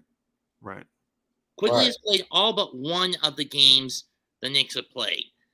Poole has played every game the Golden State Warriors, I think, have played, 69 of them. Right. Well, that's what I'm saying, man. With stuff like that, man, it ties back into what we saying. Because think about it. If the Golden State Warriors can value Jordan Poole at $28 million, why we didn't at least? That was just my whole problem. Like, starting Alex Burke last year at point guard was just terrible. Like, we should at least try Quickley out, because I think we'd have seen something similar. If we had even seen nothing defensively, we'd have seen something similar to where we would have tried to keep him. And I think that would have pushed the focus to focus on the Donovan Mitchell trade. You know what I'm saying? Even though that's long gone, but at the end of the day, it's something that we should have focused on, because it's like, hey, shotgunner, boo-hoo, shotgunner. But we can't let IQ walk. You know what I'm saying? That's just my problem. Like I said, like, if Washington Wizards throw him some money. Andrew? Huh? Looking at the chat. It says Cowboys. They released Zeke. Yeah, they released Zeke. I knew that was gonna happen. Yeah, we knew they got Pollard. Yeah. And he was making too much money. Right. It's like. But anyway, let me offer a coup d'etat to the national media. And people, Uncle Freezy saying, basically what a coup d'etat means. I'm snatching the authority away from people that have been ruling for a while. Basically, insurrection. Right. Let me snatch the power away from the conventional power brokers and say this: you can't establish a standard, right, for which everybody's measured, and then have favorable judges control the standard. Right. Perfect analogy, man. That is what the national media does to cats like Quickley. right? A dude that plays for a team that the media doesn't like, so they diminish what he does, and then go to the media darling, the Golden State Warriors, and give them all the props in the world. And Right. listen, and here's Kevin Middleton. I'm gonna talk to Kevin Middleton about this, right? Right. I'm gonna talk to Kevin Middleton about this. For years, people say the Golden State Warriors know how to draft. And here recently, they drafted Wiseman, Moses Moody, Jordan Poole, and Jonathan Kuminga. Right? Yeah. And what I'm here to tell you is I would take the Knicks young core over that trash any day. Matter of fact, they don't even have Wiseman no more. They traded Wiseman in a deal that included Kevin Knox. How are they the darlings, right? How are they the darlings, right? Hey, Shotgunner, you got some light by you? Oh yeah. I got my blinds open. Hold on. The camera got you sitting in a. Oh, my fault. The camera got you looking like Watergate. but anyways, how are they the darlings? And I know they won championships, but I'm talking about how you run like certain things, right? Right. So so Sherwin, I got you right. So Sherwin says Poole was the 28th pick. What pick was Quickley? 25? What pick was Grimes? 23, 25? 23. Right. What pick was Miles McBride? What pick was Jericho Sims? Right. It was like 45 or so. Right. What I'm saying is Moses Moody was like the 11 pick. Jonathan Kuminga was like the 7 pick.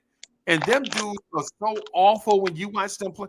Kuminga every now and then will surprise you with something. Like he'll surprise. But Moses Moody looks like a overrated athlete that thinks he's a shooter that can't shoot. Moses Moody looks like Ben Mathurin without the shooting and athleticism. Right? That's like saying, my man's a star, but he's Chris Brown without the swag and talent. The dude is Michael Jackson without the popularity. That's what Moses Moody is. Right? And so ultimately what I'm getting at is, and not to bash the Golden State Warriors, right? Because salute to their fan base, much success to them. But I get frustrated when the double standard is clear. Like we see Jordan Poole and we assume Jordan Poole is better than Immanuel Quickley. All he does is take more shots. That's it. Literally. And on the championship team, like you said, that get national attention, and that's well liked in the media to cover. You know what I'm saying? Right. So his success is there. That's why he got the $28 million. But analyzing him this year, that was clearly a terrible mistake. Right. You know what I'm saying? Right. Because they can't even win it. He can't even help them win a road game. Got that right. Oh, here's one. Kev says Moody better than Grimes. I think they're right now in their development. I think they're even. I think they're even in terms of development because Grimes brings a certain thing every night, right? Moody, you don't necessarily know what you're going to get. He's still trying to figure it out. And in fairness to Moody is a younger player. I ain't gonna lie, Freezy. I'm on the fence of calling Grimes a ham sandwich, like you've been saying. I'm kind of on the fence. I don't want to say it yet, but I'm getting close to saying that. Yeah, I mean, at this point, Grimes has only been a prominent defender, not an offensive piece. He's not even giving us 10 sometimes a night. 4 points sometimes, 6 points. I'll be like, yo, he could at least give us 10. And he's not really that much of a good 3-point shooter like we thought. You know what I'm saying? Like, it goes back from summer league. Right. You said you was right, Uncle Freezy. You was right. You was right. I ain't gonna lie. You was right. Like you say, saying he's the next Klay Thompson was blasphemy. Saying he was saying he was untouchable. Same thing about when we drafted Kevin Knox, calling him the next Kevin Durant. BS. Relax. Yeah, like we relax, y'all. Kevin Knox and Kevin Durant, the only thing they have in common is their first name. That's it. That's it, right? That's funny. Right. But the pool is better than Quickley by a landslide thing. Is I'm gonna say this, and this is no slight. Kevin Middleton. Yeah, and that's our guy too, Kevin Middleton. That's our guy. That's crazy. Yeah, that's our guy. We not. You know what I'm saying? We not beefing like that. We probably just disagree on a point of view, right? But to Kev though, what I'm gonna say is Jordan Poole gets a lot of opportunities being surrounded by Steph Curry, Klay Thompson, Draymond Green, and Andrew Wiggins. Uncle Freeze, he must. Was Kevin watching when you pulled up the numbers? He couldn't have been watching. Yeah, I don't think he saw it. But he was blind. Yeah. But what I would say, I would say this: can you imagine what Immanuel Quickley would look like, say, surrounded by? Just imagine Immanuel Quickley surrounded by, say, Donovan Mitchell, Jason Tatum, and say a elite defender. What Immanuel Quickley would look like when you legit pass the ball with confidence, knowing that the guy you pass to can actually make a shot.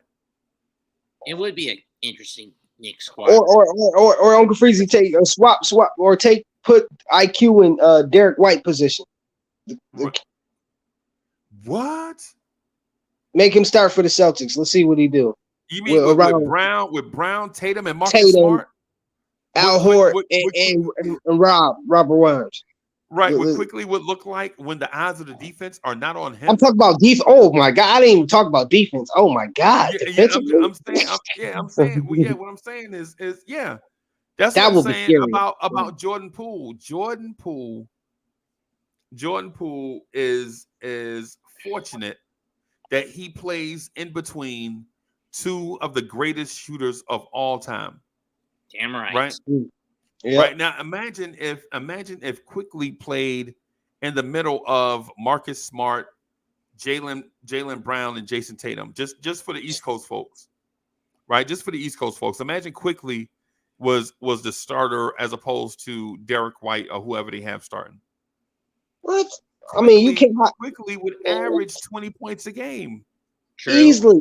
And defensively, Marcus Smart and IQ switch. Don't switch. We want to switch. We can switch any day. We don't care. We locking down whoever we switch up on. That would be, man. That would be insane. Right. That's my point. That's my point. Like the thing is the point that I was getting at is like we can't say for the sake of consistency. Like we don't want to swim in wavy water. We want to swim on flat water. We want to swim on glass. Basically, is what. Like, you know, I say sometimes at the swimming pool, like at the pool, you know how you be at the pool, like the Olympic pool, and it's like somebody in every lane, and you start swimming, and then you know, for the swimmers out there. But think about this: when you in the pool by yourself, say it's 4:30 a.m., and you hit the pool by yourself, and you got a lane to yourself, you basically swimming on glass, basically. You know, for those that like to swim, what I'm saying is this. For the sake of consistency, we can't say that Wiseman, Kuminga, and Moody are in a tough situation because they play for a championship contender, and then at the same time give Jordan Poole all the praise, knowing that he plays for a championship contender. How inconsistent is that? Again, and like you said, Uncle Freezy, it's not the talent of those guys alone that are carrying the Warriors. It's mostly they've been put on the backs of guys like Iggy, Clay, and Steph. Right. Yeah. Like I said, Wes, he can't even help them win the road game. Like it's sad. Like, you know what I'm saying? Like when you really break it down, ain't no way Jordan Poole better than IQ. Like Ain't no way you deserve 28 million. Like, I'm glad you kind of did this comparison. And I liked the Jordan Poole last year. I thought he was going to break out this season, but at the same time, hey, Shotgunner. yeah. Toxic Knicks fan said you was ready to throw IQ away earlier this year, so I don't want to hear it. I mean, when you look at the You talking to me? Yeah. that comment don't go to me. Look at the Nazi Freezy or no, I mean, we've been advocating for IQ. Definitely, you went on Steph's show and said that, and they was like, "Oh no, we want Brunson." No, like because our my goal, I want the IQ and Donovan Mitchell backcourt. You know what I'm saying? That's what I've been preaching on this show almost consistently going on the year. And Uncle Freezy backed me up. Definitely backed me up. You remember Definitely when I nicknamed them Splash and Dash, right? Yeah, quickly and RJ. I called them Splash and Dash. Like one dude is splash and the other dude dash. You know what I'm saying? Yeah, my bad, Mets. What's going with my bad? As I was saying, and when you look at the road versus home splits for the Warriors and Knicks this year, I mean, sure, on paper, our records, both home and on the road, more mediocre at home than we are on the road. But when you look at the Warriors, yeah, they're a great home team, but on the road, they suck this year.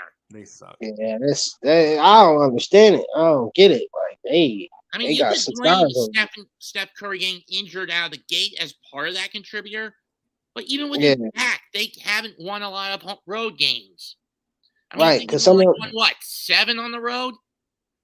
Because some of them teams they had to lose to like a Washington or had to lose to like a Atlanta or you know what I mean, had to lose to like one of them bottom teams because they can't beat nobody. So it's like their losses is very questionable. I ain't gonna lie. I don't know what's up with that team this year. Times that the Warrior dynasty is starting to become a house of cards. It's starting to fall apart. Yeah, that's a sign of that. Right. That's right. True. I ain't gonna lie. And so here is my coup de grace for the Quickley point. Right, as a non-biased fan. Right. As a non-biased fan, Quickley is basic, and I'm gonna make it simple, and then I want to move on to something else so that you know what I'm saying, so that I can go back and put these legs up. I got to do. I'm on. So Shotgunner, I'm on a regimen. Is pills, pizza, and PlayStation. I'm rehabbing, so it's my routine. Like take certain. I'm on a schedule. Right? So I'm gonna have to wrap up. Pillars and get pizza and then play some PlayStation. Yeah, man. It's because I can't do nothing else because I'm propped up with my legs up, so I can't do anything else. But anyway, so but and real quick before I get to this, before I get to my final point though, real quick is Mets. Guess what game I'm playing? What? MLB The Show. MLB The Show, and yes, I'm playing with the Mets. Right? Yes, I'm a. I have last year's game on the Switch Lite. Okay. Yeah, man. I'm playing as a light hitting left fielder, that a leadoff guy that works counts. So not even leadoff. I think Buck has me batting second, and I'm batting I'm batting like 270, and it's like on the game it's like August, and I have like I'm batting like 280. I'm in a hot streak, right? I think we played the Marlins and the Nationals, and so because I was able to boost my average up, right?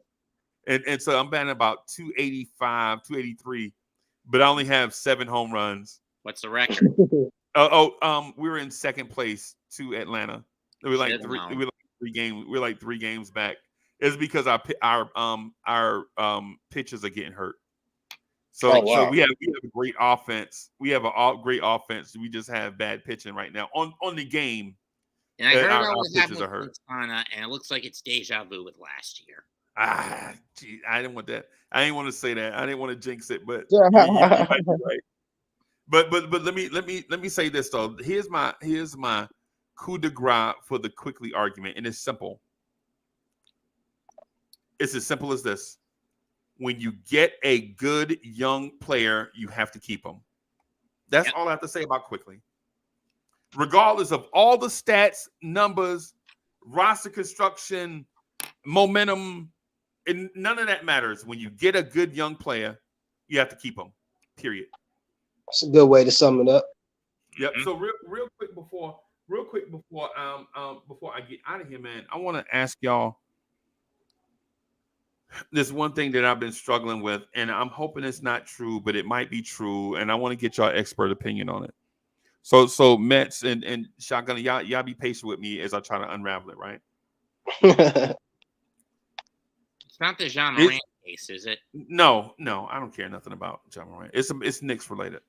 No. Is Mitchell Robinson taking a step backwards recently? In terms of his rebound and scoring productivity, a bit. But then again, when you got Hartenstein crashing the boards night after night with the productivity he's been doing, it's possible. But then again, it's also you got these big behemoths blocking his pathway to the basket that he gets terrified at putting it, crashing the boards or putting it in. So he just throws it, passes it back. Right. And I mean, it's the same thing with Hartenstein as well. Let me Shotgun, just real quick. Let me interject something so you understand the reason why I'm asking the question. Oh yeah. With Mitchell Robinson and Randall on the floor, I see a lot of teams getting offensive rebounds. When I see Josh Hart and Hartenstein on the floor, heart to heart. You remember that TV show Heart to Heart? Yeah. Or a sitcom. Was it a sitcom? No, I forgot. I think it was a but anyway, when Hartenstein and Josh Hart on the floor, it seems like we grab every rebound. Anybody notice that? Chat, did y'all notice that too? Am I I'm noticing it. Okay, because it seems like that second unit of Quickley, Josh Hart, and Immanuel and Isaiah Hartenstein get every rebound. And then for the most part, our starting unit, we give up rebounds for some reason. It just is. I don't know if it's true. I'm asking you guys if you see the same thing. I do.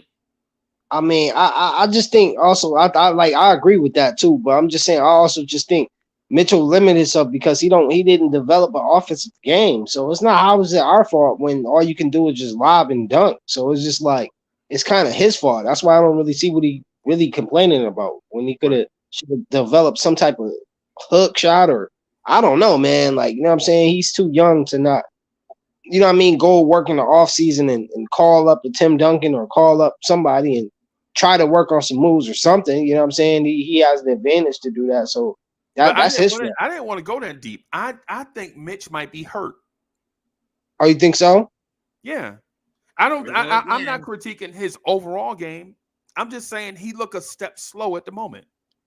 Like maybe he's fighting through some type of injury or something is what I'm getting at. But is it true? I heard earlier, I forgot where I heard from. I heard he was complaining about like offensive like touches and stuff, like not getting enough touches. I think I heard that somewhere. I heard that earlier. Like he was complaining about. I don't know. I didn't want to go that far into. I saw Hartenstein close out the game the other night, and I'm like, "Where's Mitch?" Right. I've been seeing Hartenstein close out the game, and so I'm like, why is the starter not closing? That's true. You know what I'm saying? Hartenstein been balling in them last couple of games too. I ain't gonna lie. His energy is he been everywhere all on the floor. But you're right. You kind of when you think about that, you kind of make kind of sense when you talk about the movement.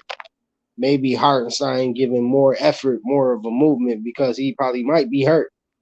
That is a good point. I didn't want to do a deep dive. I'm not trying to throw Mitchell Robinson under the bus. Oh, right. Okay. But the thing is, when you look at what's happening lately, you're like, why is Mitchell Robinson not finishing games? Right. Yeah. And Ivory, you're right. It's a short sample. Yeah, right. That's why we not overreacting. That's why I'm saying we should just take a look at it. Like legit, y'all listen. Listen. The Mets would have happened is people would like take a short clip of Uncle Freezy said this about Mitch. And then, you know what I'm saying, they'll be trying to post it somewhere. What I'm saying is relax, easy. What I'm saying is I for some reason, I don't know if we're seeing the same Mitch, and I don't know what reason it is. And I don't care. I'm just looking at what I've seen, the past few days. That's all. Mm. You know what I'm saying? I don't want to jump off the, you know what I'm saying, jump off the cliff and all that stuff. But anyway, hey, thank y'all, man, for coming and hanging out with me, man. And Yes. you know what I'm saying, and rocking and Mets, if I can get us out of second place on the game, you know I'm gonna do that, man. But they killing me with the fastball. My vision on the game is not that good. So you know how you play in the game, you have to use the thumbstick. So I'm all thumbsticking, you know what I'm saying, trying to get hits and stuff. I just always put the hidden controls on the basic system that I grew up with. Yeah. The old PSP days. Yeah, I can't, but when I do that, I bat in like the 220s. Hey yo, sorry, not to go off, man. Any Eagles? I heard the Eagles just released Darius Slade. What is wrong with them? Too big of a fuss budget contract. Yeah, man, they lost a lot of people, man. They gonna suck next year. Yeah. Well, I wouldn't I'm count gonna on get out of here, man. There's one thing about Sirianni, he's very adaptable. Yeah.